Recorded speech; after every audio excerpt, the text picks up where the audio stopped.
Good morning, Soul Shift. And for sabbatical as well, these are remaining questions that I didn't get to yesterday in our 1 hour debrief integration gathering. And so I wanted to follow up and answer some additional questions in hopes that, whatever I can provide is of assistance to you. And, keep in mind that, like I said yesterday, development, whether you look at traditional sort of adult development models, right, rooted in psychology and human development, adult development is iterative, it's cyclical. It is a necessary process of taking 2 steps forward and 1 step back. Nobody's progress is just, linear and swift, and everybody's is cyclical. The problem is when we compare ourselves to other people, people don't represent their development as cyclical. They show you the 2 steps forward, but they don't show you the 1 step back. And so it's just really important to keep that in mind. I think it's a good reality check. And I guess I know that from my own experience, and then having worked with thousands of people around the world, it's like I have a good view on what's going on with people. And as different as we can be, we're also really similar. It kind of doesn't matter, what your educational background is, what your socioeconomic background is. Like, human beings are human beings. And at each stage of life, we face some pretty similar challenges, which is both reassuring and also frustrating, right? Okay. And so some of the ones I wanted to get back to today, a lot of you I did respond to during our session. Let's see. Oh, I wanted to start with Maureen Bailey's question about needing protection at home and grounding at home. I wanted to speak to this a little bit. It's really interesting because for the longest time, the tools that I would bring home and keep at home, as opposed to at Sage Goddess where I teach, right? The tools that I would bring home, I was noticing were all upper chakra.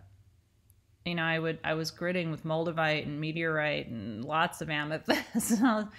And I was noticing because there's so much quartz in the building at Sage Goddess, so the vibration there is very high. And then I was noticing I was coming home and it's like, I can't unwind. And so I had a healer friend over a couple of months ago, and she was like, dude, where's your grounding shit? I'm like, it's a good question.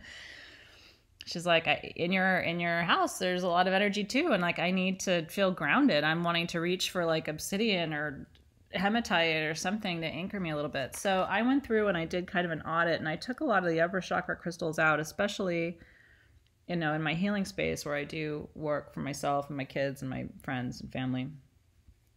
And I realized as soon as I put grounding tools there, in the form of crystals mostly, I got a really good grounding singing bowl that is the C note, for the root chakra. So that's also a helpful tool. You can try and find a C note singing bowl. You can find them on eBay sometimes. I don't carry them because crystal singing bowls, because the manufacturers of them in China sell them for the same price to somebody who owns a shop as they do to a customer.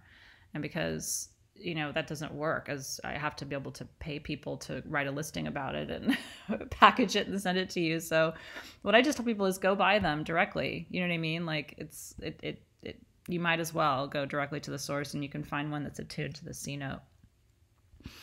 And so that's one good suggestion for grounding. I think it's really important to ground your energy as often as you possibly can. And Maureen, so, certainly there are protection mantras. I think crystals are the best way to go.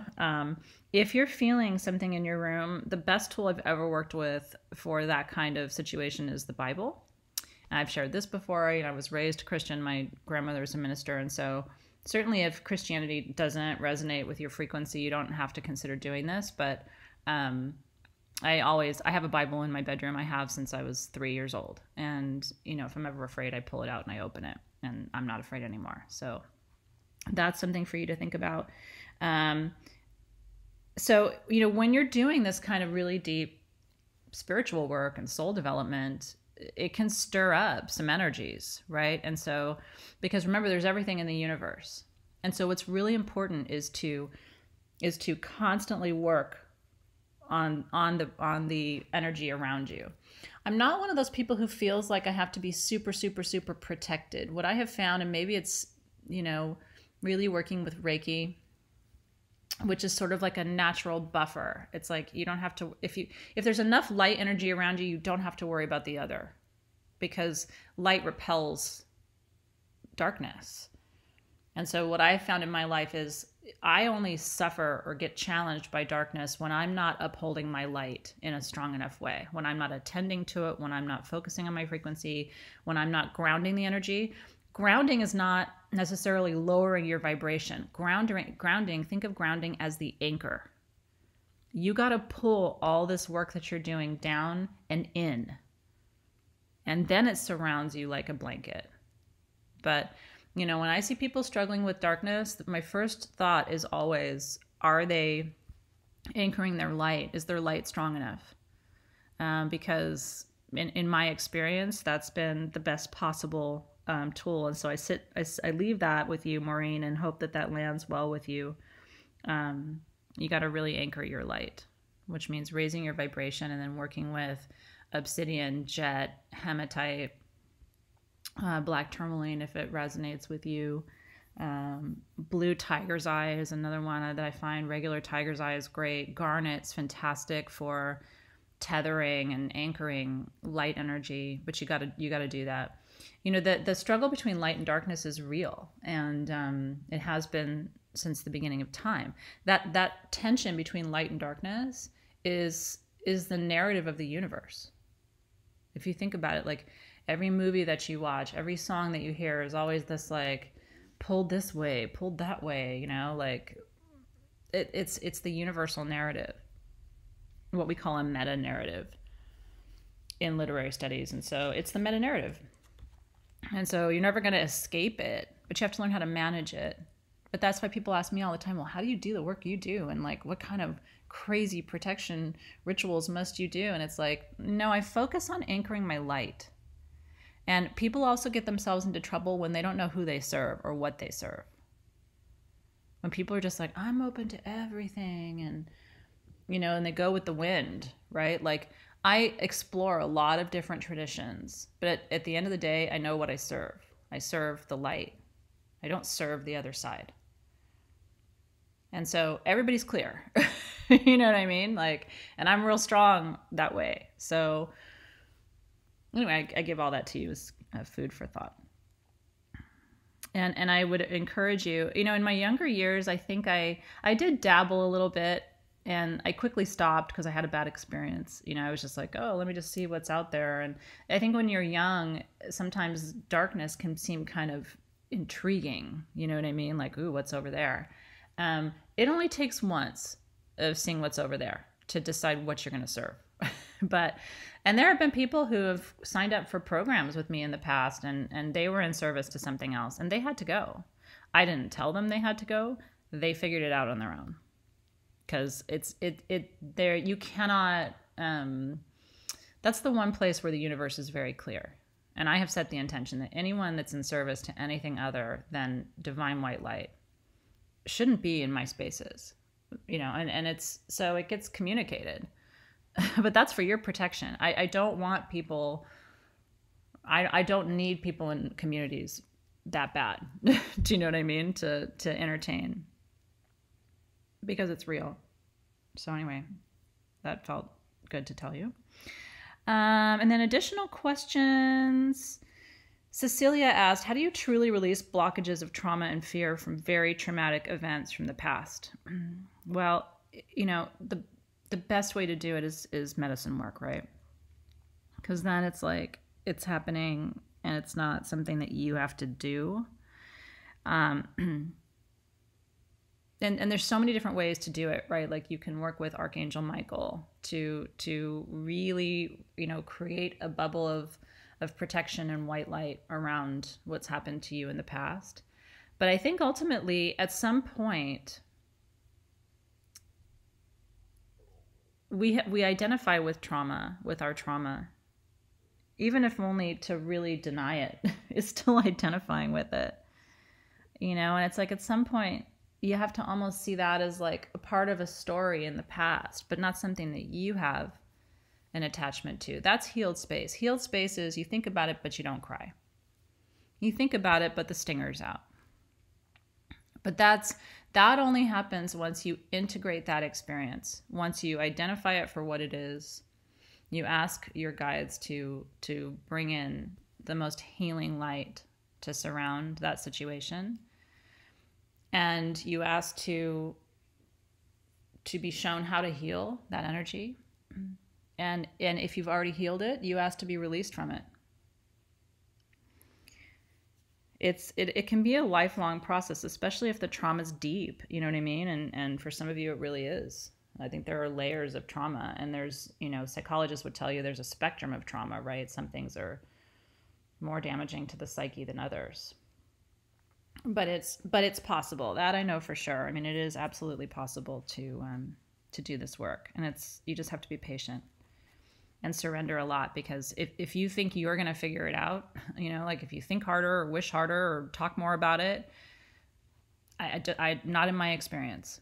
In my experience, you're not going to figure it out. This is going to be healing that happens on an energetic level, which isn't going to look like anything to you. And that's why I think people get frustrated, and then they're like, well, I'm going to go do something. And it's like, okay, well,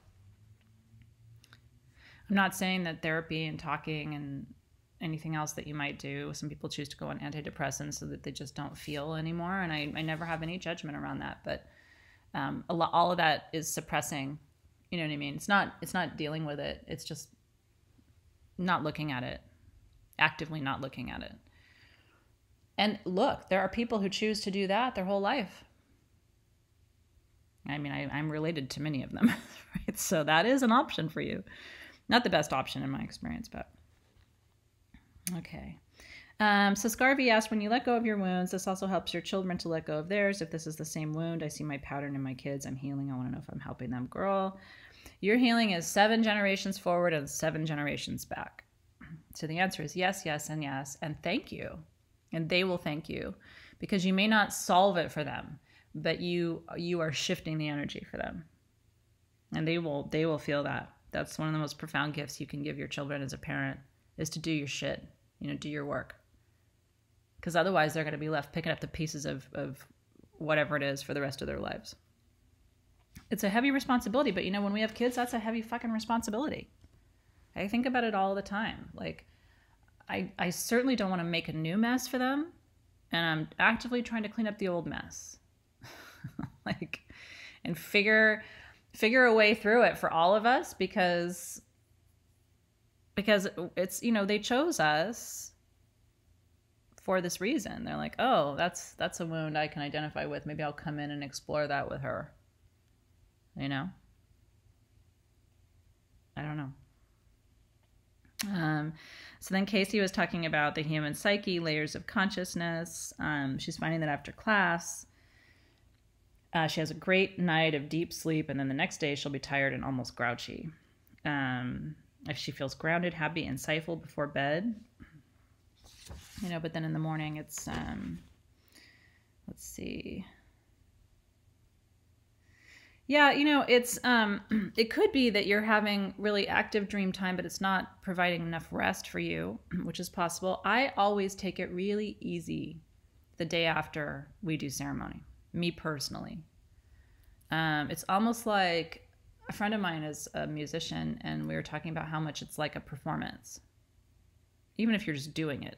It's like attending a really big concert. You're tired the next day. And that might be weird to you, because you might be thinking, well, but shit, I'm just sitting there like listening and meditating. Like, how is that? But you are channeling massive amounts of energy. Again, it's really important, I think, for all of us to remember that energy work is taxing. If you're not careful, it can age you. That's why I have healer friends who are aging really quickly, and I look at them sometimes and I'm like, do they see? When you're running that much energy, if you're not running it efficiently, it can really tax you. And so one of the things I like to do is before meditation and then right after meditation, I like to close my eyes. Imagine the central column of light in your body. Think of it as a house for your chakras. Okay. It's almost like, imagine your spinal cord and then like blow it up. like a big energy tube, and let it run from the crown to the root. And imagine your chakras spinning inside of it, a big white column of light inside of you. That's your central channel. It's called the Sushumna. If you've read The Ultimate Guide to Chakras, you've read about it. And by the way, if this is new to you, I would recommend that you get my book, The Ultimate Guide to Chakras, because like that should probably be a textbook for our class. So if you don't have it, I would highly recommend that you grab it. It's I really did try to make it the ultimate guide to chakras. There's a lot in there for you. And so if what I'm talking about on this subject really resonates with you, I would recommend it.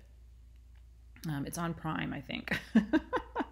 But anyway, so what I like to do is imagine that column of light, and I like to push it out, like consciously expand it, because the bigger you can visualize expanding that column of light within you, the easier time you will have running that frequency and that energy of whatever work we're doing. And then it won't feel trapped to you. It's not going to run into obstacles, if that makes sense. And so you want to really open your energy channel in general whenever you're doing magical work. And so the next day, if you're feeling draggy or kind of cranky, you know, it's like coming down off the buzz, right? A little bit. Open the channel again. Open it at the crown, open it at third eye, open it at the throat, create spaciousness, right? Give your energy room to run. Imagine if you don't do that and your energy channel gets constricted because now you're tired, right? And it's like it's having to almost fight to get out. I hope that helps you too. Okay. Let's see. So Ursula was asking about being in relationship with your wound. I wanted to speak to that. I guess my question back to you, Ursula, another clarifying question would be, can you hear your wound out without trying to silence it? You know how when we hear things that we don't want to hear, we're like, yeah. All right, I got it. And it's like, that's being in relationship with your wound. When it comes up, when mine comes up, I'm always like, oh, like I'm so tired of it. It's like, really? I mean, God bless America. You know, like, well, really? I'm still here? And so I silence it. You know, if I came to you as your friend and I said, I need to talk about an issue, and you'd be like, oh, of course, you can tell me anything. And I said, well, I'm still having mother issues. And you looked at me and said, really? Like, we're still here? Do you think I would keep sharing with you?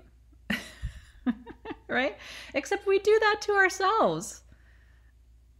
You have to keep returning with compassion to yourself and saying, yeah, we're still here. And you know what? We're going to keep doing it until we don't have to do it anymore. But lay your head on my shoulder. Let's tell the same story again. You know what I mean? Like, that's being in relationship with your wound. It's not denying it or repressing it or huffing and puffing it or expressing frustration with it, or, you know. And so Chelsea was asking about Chiron and handing her an apple. And I offered my perspective that apple typically has 5 seeds when you open it. When I was learning how to move into trance state during my Wiccan priestess training days, there was an apple visualization that we used to do. And so traditionally it has 5 seeds, which represents the pentagram and the sacred star. The pentagram, of course, is really the human form, the head, 2 arms, 2 legs. And it represents completion, right? An integrated entity, right? Complete energy circuitry, basically. Although one of you in the group said, well, what about an apple with 7 seeds? And I was like, well, 7 is an even more sacred number than 5. Maybe you have an extra magical apple. But that's my perspective on that. And then, so Colleen Kern had a kind of interesting question that a little bit tied back to a couple of things that other people were asking. She said, our journey ceremonies always leave me physically exhausted. How can I let energy run through me rather than out of me? And so that sushumnal, that light column visualization I just gave you is exactly the answer. Give your energy a bigger channel to run through. And it's as easy as visualizing it. Ask your guides to come in, expand the channel.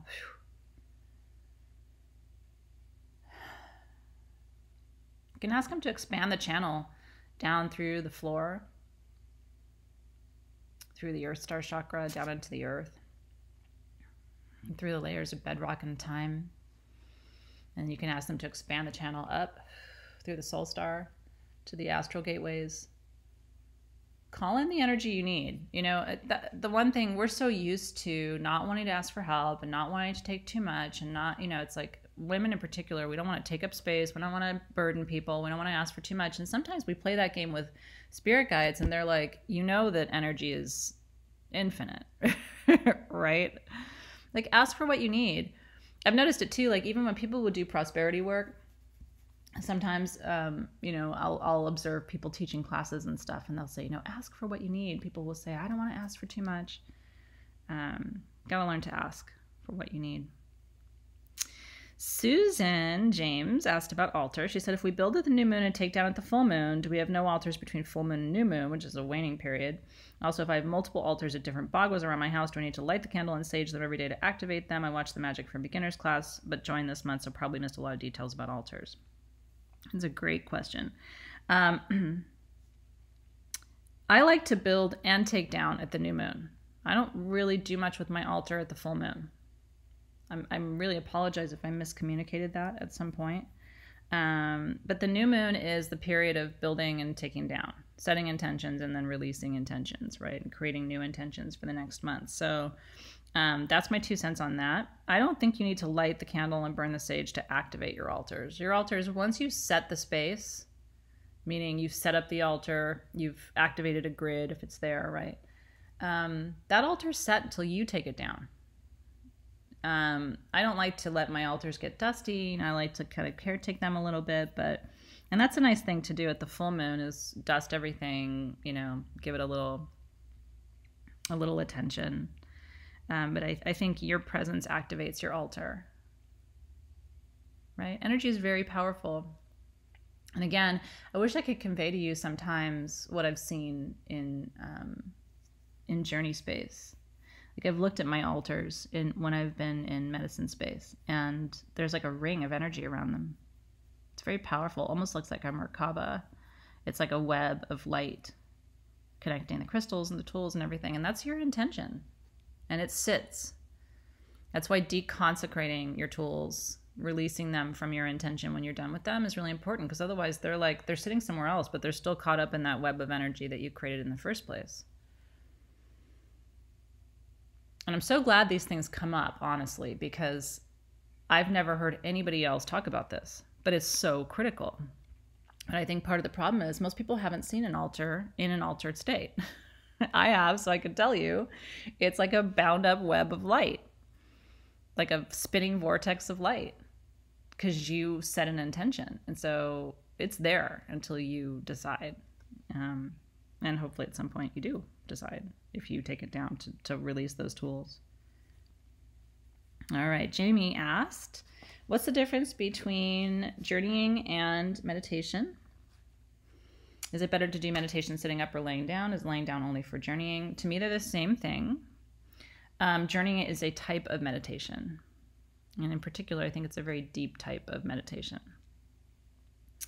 And so I like to lay down when I'm journeying or meditating. But you can have a very powerful journey experience sitting up, standing up. So I wouldn't overthink it. I would do what's really comfortable for you, Jamie. And then Kavita asked, her faces was black, very bright golden light, some lines of thundering with rainbow feathers. Sounds beautiful. How many times a year should we work with Phoenix? I talked about that. Mostly it tends to be a spring equinox type of energy, rebirthing energy, but you can also find it relevant for you in the shadow season as well, which is why I think our Southern Hemisphere sisters will find it still helpful at this point in the year, because they're turning the wheel toward the darker half of the year in the South, and then it's probably going to be a good shadow tool for them. And then she wanted to ask about Elohim. How many times to use Elohim on the person who has depression and anxiety? I don't think you could overuse it. Elohim was channeled and, directed. That doesn't happen to me all the time, but it happens often enough where I'm just in awe of the process. It was like, go make this, call it this, put this in it. It was, really, I was pushed from behind. And I have had the most incredible experiences with Elohim. And I'm not saying that, it isn't for sale anymore. So I'm not saying that to sell anything. It's already gone. It's just sometimes I am surprised too by how potent the tools can be. And it's one of the things I love about what I'm able to do, because I have the space and the time and the resources to create things like that. But that should be considered by you sort of a tool of the light of God. And so use it when you need to, but I don't think you can overuse it. Again, I think that's part of that mentality of like taking too much, using too much, asking for too much, and we're afraid to do that. Like, start taking up your space. It's really important.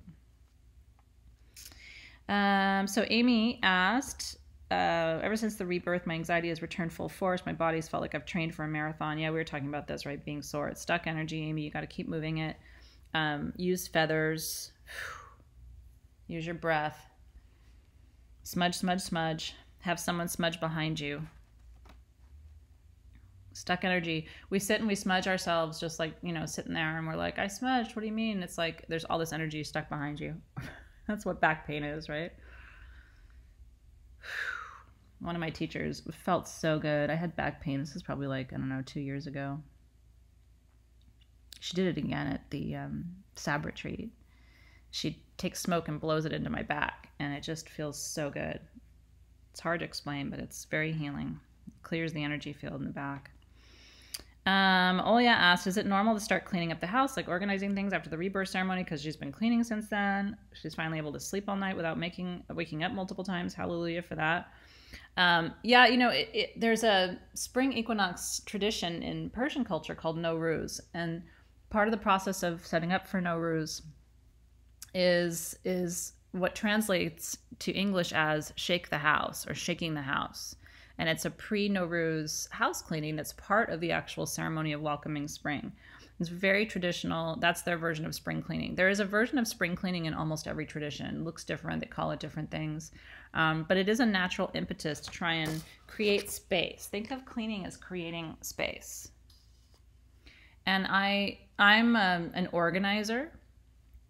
Probably could have done that as a job in another time in my life. I really like to organize and label and create good storage, and because clutter is not good for your energy. But I always have people say, oh my God, Athena, because we get attached to our things, like I can't throw things away. I don't want to put things away. So what I tell people is just take one thing out. Even if you just do that, it will open a pocket of energy to allow energy to flow better. So move one thing. Even if for those of you who are like, I don't want to clean, I'm not motivated to clean, I don't like cleaning, great. Move one thing. I think you'll see a huge difference in your energy if you do. Aho. So I hope this little half-hour addition to yesterday's session is helpful for you. I'm happy to provide it for you. I think a lot of the really good learning happens in these moments too. I want you to enjoy the rest of your week. I'll see you soon.